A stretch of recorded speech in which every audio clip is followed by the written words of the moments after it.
नमस्कार, आप देख रहे हैं न्यूज 18। मैं हूं आपके साथ मेनका चौधरी और 10 का दम। शुरुआत करते हैं इस बुलेटिन का इमरजेंसी से जुड़ी खबरों के साथ। आज ही के दिन 1975 में इमरजेंसी लागू हुई थी। इसी को लेकर बीजेपी ने आज एक ट्वीट किया है। ट्विटर के जरिए वीडियो जारी कर कांग्रेस पर निशाना साधा है। बीजेपी ने कहा कि आपातकाल लोकतंत्र का काला अध्याय था। उस वक्त इंदिरा गांधी देश की प्रधानमंत्री थी।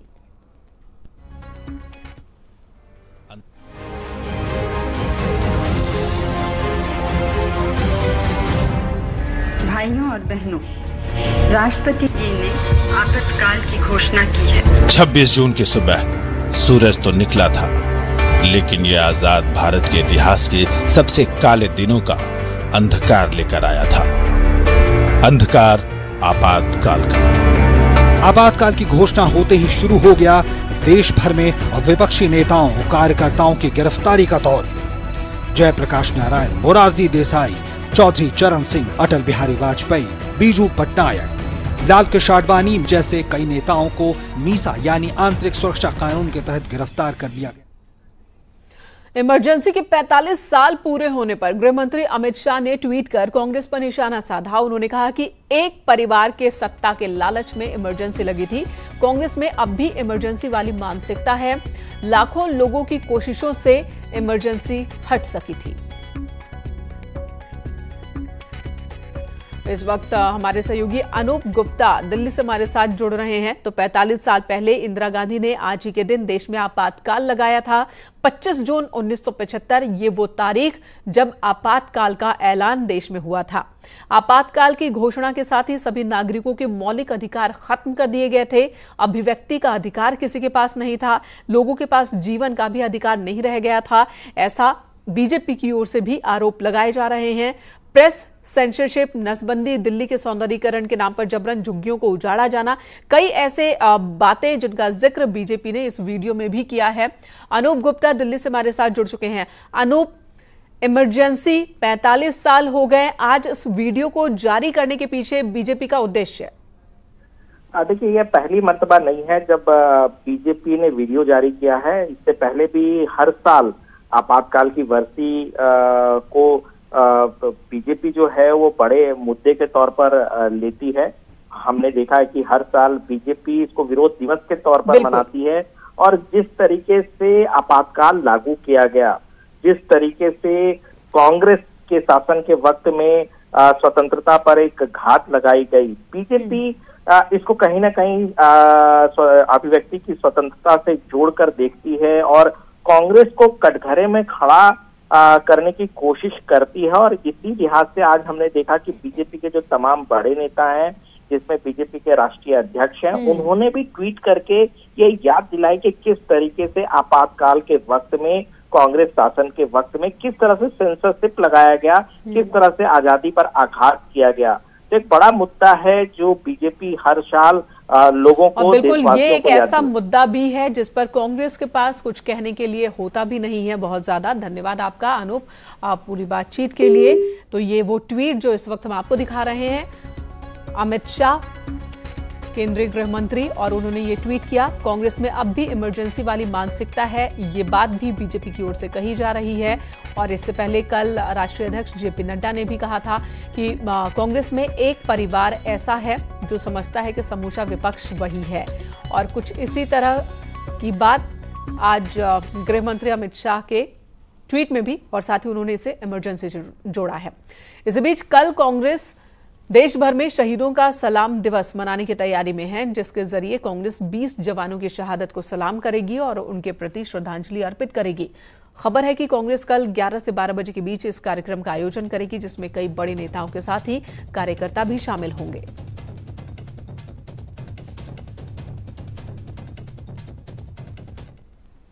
केंद्रीय मंत्रिमंडल ने उत्तर प्रदेश के कुशीनगर हवाई अड्डे को अंतर्राष्ट्रीय हवाई अड्डा घोषित किया और इसकी मंजूरी दे दी है।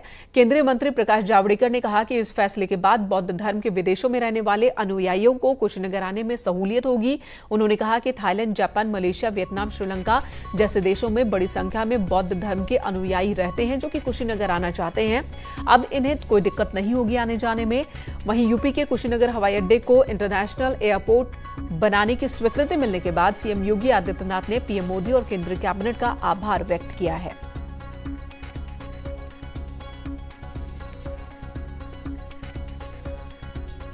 भारत सरकार ने, आदरणीय प्रधानमंत्री जी ने और केंद्रीय कैबिनेट ने अपनी स्वीकृति दी थी और आज तथागत बुद्ध की महापरिनिर्वाण स्थली कुशीनगर स्थित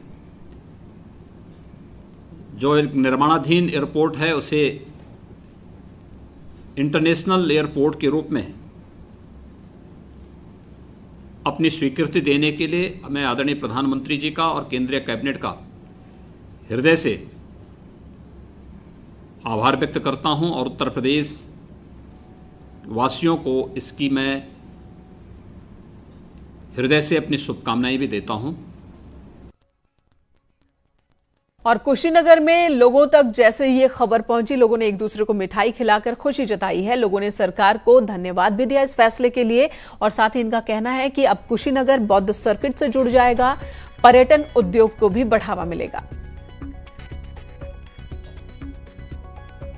धन्यवाद देते हैं कि इतने संघर्ष के बाद कुशीनगर इंटरनेशनल एयरपोर्ट घोषित हो गया और साथ ही साथ कुशीनगर के माननीय सांसद जी को भी मैं आभार व्यक्त करता हूं कि कुशीनगर के सम्मान को उन्होंने बचा लिया।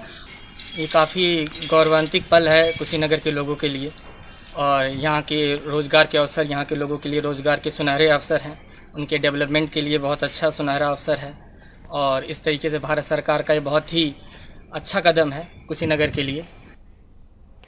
और इसी मसले पर समाजवादी पार्टी के राष्ट्रीय अध्यक्ष अखिलेश यादव ने भी ट्वीट किया। अखिलेश यादव ने कहा कि समाजवादी पार्टी सरकार के काल में कुशीनगर एयरपोर्ट की शुरुआत हुई थी और अब इसे इंटरनेशनल एयरपोर्ट को केंद्रीय कैबिनेट मंजूरी मिलने पर सभी को बधाई, जिन्होंने कई साल पहले ये प्रयास आरंभ किया था।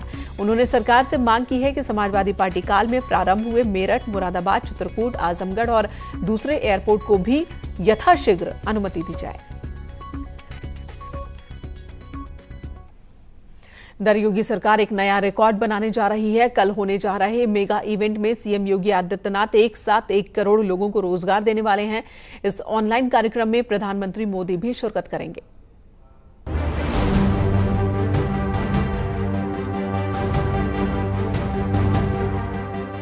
कोरोना जैसी वैश्विक महामारी के दौरान भी यूपी के सीएम योगी आदित्यनाथ लगातार एक्शन मोड में हैं और अब एक बार फिर एक नया रिकॉर्ड बनाकर यूपी पूरी दुनिया का ध्यान खींचने जा रहा है।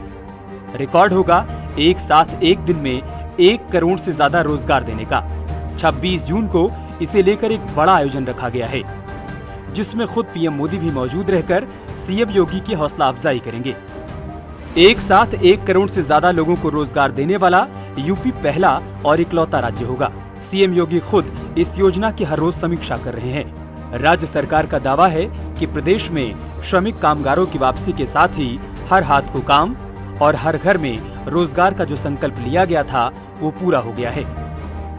विस्तृत कार्य योजना तैयार की गई, जिसके नाते से आज उत्तर प्रदेश 1 करोड़ से ज्यादा रोजगार देने वाला देश का इकलौता और पहला राज्य बना है। निश्चित रूप से संकल्प से सिद्धि जो एक थॉट है भारतीय जनता पार्टी की, उसको चरितार्थ रूप से योगी आदित्यनाथ ने उत्तर प्रदेश में प्रदर्शित किया है। प्रदेश सरकार के पास 36 लाख प्रवासी कामगार का पूरा डेटा बैंक मैपिंग के साथ तैयार है। योगी सरकार इन कामगारों को एमएसएमई, एक्सप्रेसवे, हाईवे, यूपीडा और मनरेगा जैसे क्षेत्रों में बड़े पैमाने पर रोजगार से जोड़ भी चुकी है। अब ये आंकड़ा 1 करोड़ के पार पहुंचने वाला है। योगी सरकार एक के बाद एक लगातार अपने वादों को पूरा कर रही है। पहले मनरेगा के जरिए लाखों श्रमिकों को रोजगार दिया और अब मेगा शो के जरिए एक साथ करोड़ों लोगों को रोजगार दिया जाएगा। सरकार की मंशा साफ है कि हर हाथ को काम और हर घर को रोजगार देना है। चलिए बात कोरोना की करते हैं। प्रदेश में लगातार कोरोना की संख्या जो है वो बढ़ती जा रही है। कुल मरीजों की संख्या इस वक्त 19,557 हो चुकी है। बीते 24 घंटे में प्रदेश में 700 नए केस जुड़े हैं। प्रदेश में अब तक कोरोना से 596 मरीजों की जान जा चुकी है। गाजियाबाद में 114 और नए मामले सामने आए।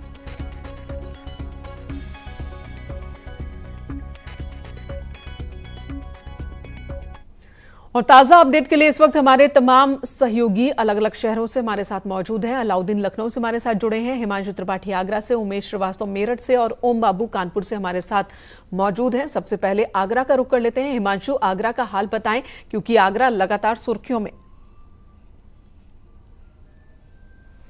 आगरा में 9 कोरोना पॉजिटिव कल मिले थे और 1 कोरोना पॉजिटिव की मौत हुई थी। तो इस तरह से कुल कोरोना पॉजिटिव जो मौत हुई उसकी संख्या 82 हो गई है और कुल कोरोना पॉजिटिव की संख्या 1166 हो गई है। लेकिन एक्टिव केस की अगर बात करें तो 111 एक्टिव केस है आगरा में। साथ ही साथ महत्वपूर्ण जो डिसीजन लिया गया है वो ये लिया गया है कि सावन माह में लोगों के सुख, स्वास्थ्य और समृद्धि के लिए एक परिक्रमा आयोजित की जाती थी। चारों मंदिरों, जहां चारों कोनों पर जो चारों महादेव के मंदिर हैं उनकी परिक्रमा पर रोक लगा दी गई, यानी धार्मिक स्थल न खुलने का फैसला जून माह में भी जारी रहेगा, क्योंकि जून माह में सावन शुरू हो जाएगा। लेकिन जो मृत्यु दर को लेकर के जो बवाल मचा है आगरा में, उस पर क्या अपडेट इस वक्त? जी, मृत्यु दर जब से लॉकडाउन समाप्त हुआ, अनलॉक शुरू हुआ है, तब से कोई दिन ऐसा नहीं हुआ है कि जब 1, 2 या 3 मौत न हुई हो। हालांकि जो लोग जिनकी मृत्यु हो रही है वो गंभीर बीमारियों से पीड़ित रहते हैं और ज्यादातर मृतकों की उम्र जो है 80 साल, 70 साल, 75 साल के आसपास पाई जा रही है। तो ऐसे में लोगों को ये देखना होगा कि जो बार बार ये अपील की जा रही है कि बच्चे और बुजुर्ग ये घर से बाहर न निकले, तो बिल्कुल, और खासकर जिन्हें गंभीर बीमारी है वो ज्यादा सचेत रहें, उन्हें लेकर भी बार बार कहा जा रहा है। अलाउद्दीन का रुख करेंगे। अलाउद्दीन, किस तरह के इंतजाम वहां?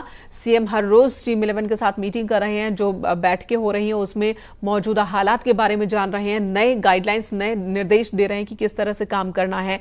इस वक्त कैसी सख्ती दिख रही है?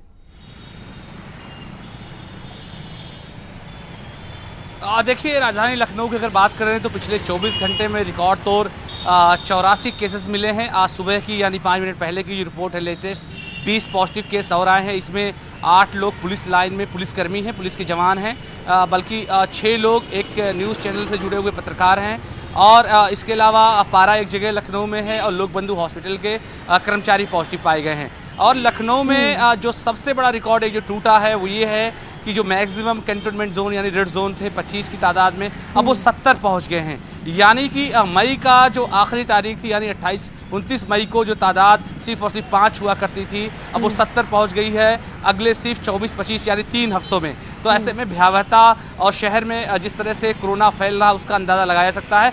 राजधानी लखनऊ में जो जिला प्रशासन ने जगह को जो है चिन्हीकृत कराया है उसमें 200 जगहों पर, यानी 200 जगह या 200 मोहल्ले आप कह लें, 200 मोहल्लों में कोरोना का प्रकोप है।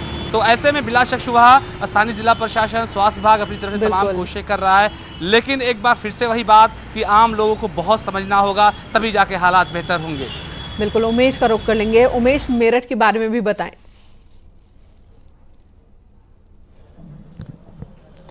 जी हाँ, देखिए मेनका जी, बीते 24 घंटे में मेरठ में 18 नए केसेस रिपोर्ट हुए हैं और इन 18 नए केसेस के साथ मेरठ में कोरोना के मरीजों का आंकड़ा बढ़कर 835 हो गया है।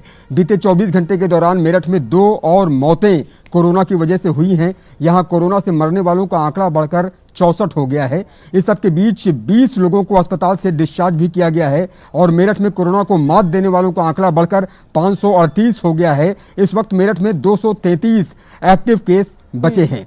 अनलॉक 1 में लोगों को जॉब देने की कवायद भी बहुत तेजी से चल रही है। जो लोग दूसरे राज्यों से आए हैं उनको जॉब देने के लिए, उनको रोजगार देने के लिए रोजगार मेले लगाए गए हैं। मैं इस वक्त एक ऐसे ही रोजगार मेले में खड़ा हुआ हूं और यहाँ की तस्वीरें मैं आपको दिखाना चाहूंगा कि किस तरह से यहाँ पर लोग आ रहे हैं और यहीं पर रोजगार मेला शुरू होगा। युवा खासतौर से बेहद उत्साहित हैं कि मुख्यमंत्री योगी आदित्यनाथ ने जो कदम उठाया है उससे यकीनन उनको लाभ होगा और उन्हें रोजगार मिल सकेगा। ये सभी लोग ज्यादातर बाहर से आए हैं उन्हें रोजगार से जोड़ा जाए और इस दिशा में भी तेजी से काम हो रहा है। कल एक मेगा इवेंट भी है, 1 करोड़ लोगों को उम्मीद की जा रही है कि रोजगार कल के कार्यक्रम के बाद मिलने वाला है। एक बार फिर रुख लखनऊ का करूंगी। अलाउद्दीन, मृत्यु दर को लेकर के अब बवाल ज्यादा मच रहा है और कांग्रेस भी लगातार आरोप लगा रही है कि पूरे देश में सबसे ज्यादा 4 जिले उत्तर प्रदेश में जहां पर मृत्यु दर ज्यादा है कोरोना की वजह से। तो इसके पीछे जानकार क्या कह रहे हैं और कितनी परेशानी की बात यह है?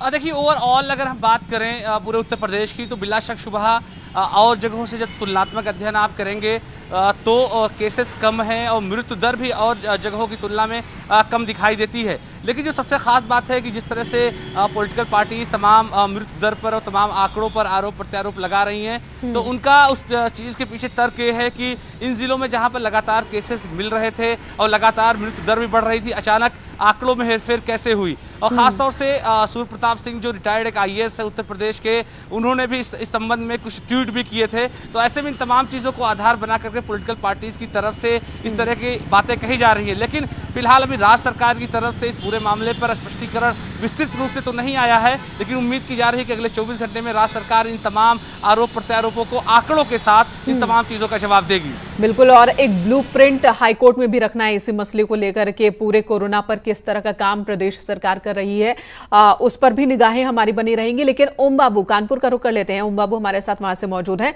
ओम, कानपुर में भी लगातार हालात जो हैं वो कंट्रोल से बाहर ही दिख रहे हैं।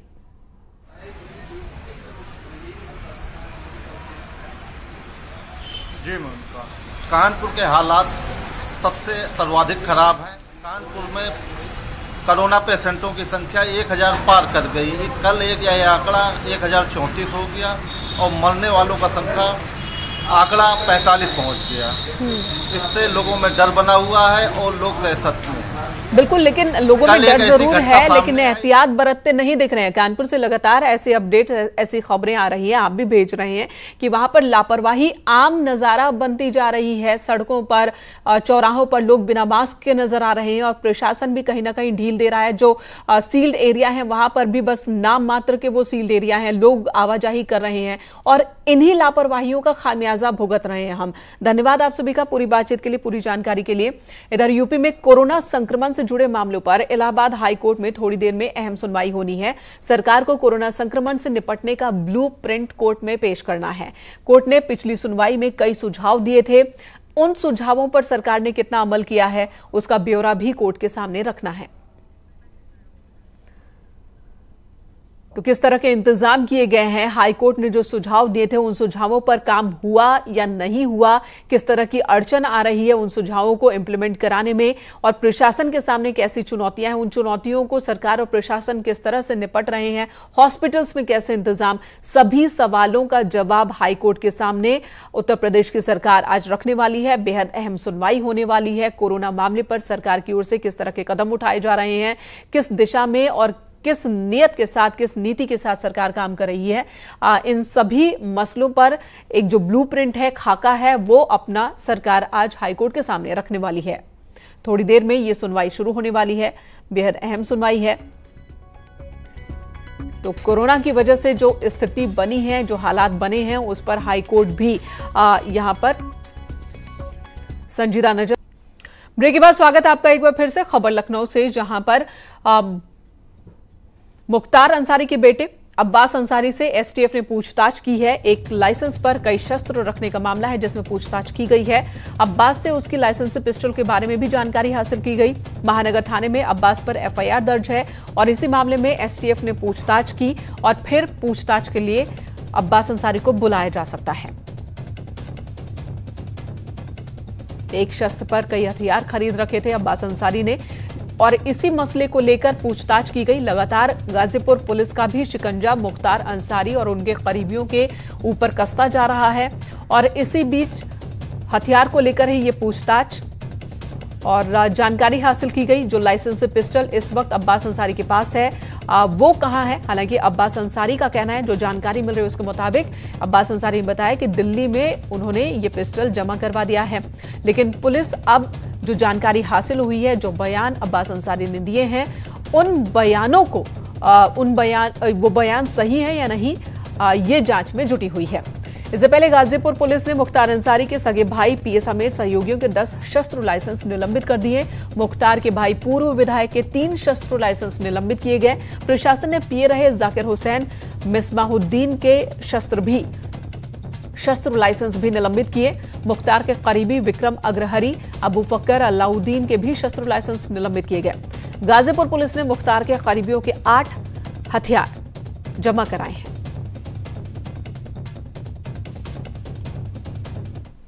उधर शाहजहांपुर में दो पक्षों के बीच मारपीट का वीडियो सामने आया है जो कि सोशल मीडिया पर वायरल हो रहा है। मामला थाना आरसी मिशन इलाके का है। मामूली विवाद में दो पक्ष आमने सामने लाठी डंडा लेकर एक दूसरे पर हमला करने लगे। महिलाएं भी पीछे नहीं हटी, बल्कि महिला और पुरुष दोनों एक दूसरे पर हमला करते नजर आ रहे हैं। इस वीडियो में आप देख सकते हैं तपताया का ये वीडियो बताया जा रहा है। किराए के मकान को लेकर बवाल हुआ।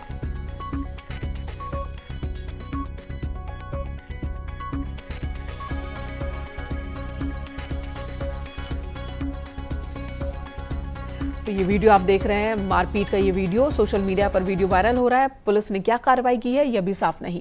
इधर लखीमपुर खीरी में स्वास्थ्य महकमे की बड़ी लापरवाही सामने आई। यहां हॉस्पिटल प्रशासन की संवेदनहीनता की वजह से एक शव बारिश में काफी देर तक भीगता रहा। इस मामले में डीएम ने जांच के आदेश दिए हैं। मामला निघासन थाना इलाके का है। अनिल नाम का शख्स खेत में काम करने के दौरान रोटावेटर की चपेट में आ गया था, जिसे गंभीर हालत में हॉस्पिटल ले जाया गया। डॉक्टरों ने उसे मृत घोषित कर दिया, जिसके बाद शव को परिजनों को सौंप दिया गया था। इसी दौरान बारिश होने लगी। आरोप है कि मृतक के परिजनों ने बारिश के दौरान शव को हॉस्पिटल के अंदर रखने की गुहार लगाई, लेकिन हॉस्पिटल प्रबंधन इसके लिए तैयार नहीं हुआ, जिसके बाद परिजनों ने शव को हॉस्पिटल के बाहर एक शेड के नीचे पानी से बचाने के लिए रखा। शव लगातार बारिश में भीगता रहा। डेड बॉडी को बाहर जो लॉबी जो बरामदा था उस बरामदे में रखा गया था। इसी बीच बारिश हुई, जिसके कारण थोड़ी बॉडी भीगी है और उस बॉडी को फिर इनको सवाहन उपलब्ध कराया गया था जो मृतक के परिवारीजन थे, और सवाहन के माध्यम से उसको फिर पोस्टमार्टम के लिए भेजा गया था। तो जो स्थानीय स्तर पर चिकित्सकों का प्रयास था, इसमें पूरी तरह से उनके स्तर से प्रयास किया गया था। फिर भी इस घटना की विस्तृत जांच के लिए सीएमओ साहब को आदेश दिए गए हैं कि इस घटना को जांच कर ले और अगर कोई इसमें कमी है तो उसको भविष्य में उसका निदान किया जाए। इधर ग्रेटर नोएडा से बड़ी खबर, 50,000 का इनामी बदमाश गिरफ्तार किया गया है। 8 साल से ये फरार चल रहा था, जिसकी गिरफ्तारी संभव हो सकी है। धूम नाम का यह शख्स, जिसे पुलिस ने एनकाउंटर के बाद गिरफ्तार किया है। तो पिछले 8 साल से लगातार ये फरार चल रहा था। पुलिस इसकी तलाश में जुटी थी, लेकिन अब इसकी गिरफ्तारी संभव हो सकी है। 50,000 रुपए का इसके ऊपर इनाम भी था। फिलहाल इस बुलेटिन में इतना ही। ब्रेक के बाद खबरें उत्तराखंड से।